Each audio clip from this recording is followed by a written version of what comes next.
Впервые на сорокинских чтениях ученые вспоминали не только нашего земляка, социолога с мировым именем Петерима Сорокина. За круглым столом звучала также фамилия и Калистрата Жакова, тоже выходца из Коми-края. Не менее выдающейся личности, писателю и философу в этом году исполняется 150 лет со дня его рождения.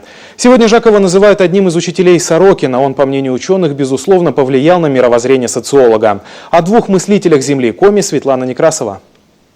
Казалось бы, про Петерима Сорокина сказано так много, что и добавить нечего. Но для ученых его биография до сих пор предмет исследований. Профессор СГУ Николай Зюзев защищал по сорокинской теме кандидатскую, затем докторскую. Говорит, после этого вопросов стало только больше.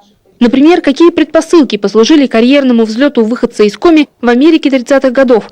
Как после почти полного забвения Сорокину удалось восстановить свою репутацию? Впрочем, профессор Гарвардского университета, хотя и был уважаем студентами, слыл человеком со сложным характером. Он всегда говорил правду. Это создавало ему очень много проблем. Это создало ему страшные проблемы в американский период, потому что, особенно в более позднее время, потому что его критика, современная ему социология, американская и международная, никто не любит критику. Он очень жестко критиковал. Это не принято, в Америке не принято еще в таком стиле вести дискуссию. Он порой нарушал все рамки, что ли, деликатности. Но это такой был человек, да, сложный, прямой, храбрый, не боящийся риска. Вся жизнь Сорокина – риск и авантюра. Он был из тех ученых, которые так и не смогли принять марксизм-ленинизм. За свои контрреволюционные взгляды он не раз сидел в тюрьме и даже был приговорен к расстрелу. Когда Ленин издал указ о высылке всех инакомыслящих научных деятелей, социолог решил воспользоваться этим моментом и сдался московским органам. Сорокин решил как раз в эту волну попасть. И он попал.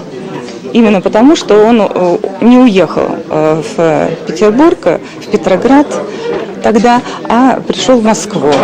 И после того, как он только пересек границу, чуть ли не на следующий день приходит телеграмма от знакомого, что наша бабушка очень опечалена, что не попрощалась и не дала своего последнего благословения. Да? Это означало, что ВЧК, она очень была обеспокоена тем, что профессор Сорокин сумел уехать за границу. Немало сегодня говорили и о Калистрате Жакове, авторе эпической поэмы «Биармия», библиографического произведения «Сквозь строй жизни». Философ и писатель был одним из учителей Петерима Сорокина. Его многое связывает с социологом. Но личность Жакова сегодня еще мало раскрыта, считают ученые. И в год 150-летия писателя нужно исправить это упущение. Тем более, что в жизни выходца из местечка Давпа Усть-Сысольска тоже немало интересного. Девятиклассницы из Ухты Татьяна Скворцова и Анастасия Мещенникова для конкурса «Мыслители земли Коми» создали целый фильм «Буктрейлер» про творчество Жакова. На самом деле Жаков очень интересная личность с разных сторон. Недаром, конечно, его называют Коми Ломоносовым и Коми Фаустом тоже.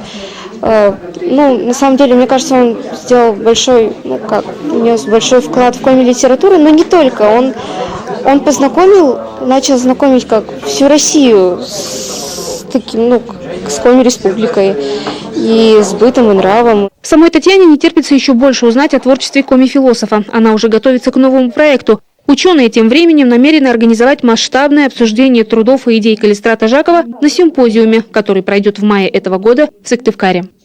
Светлана Некрасова, Елена Кононова, Константин Стратиенко, телеканал Юрган.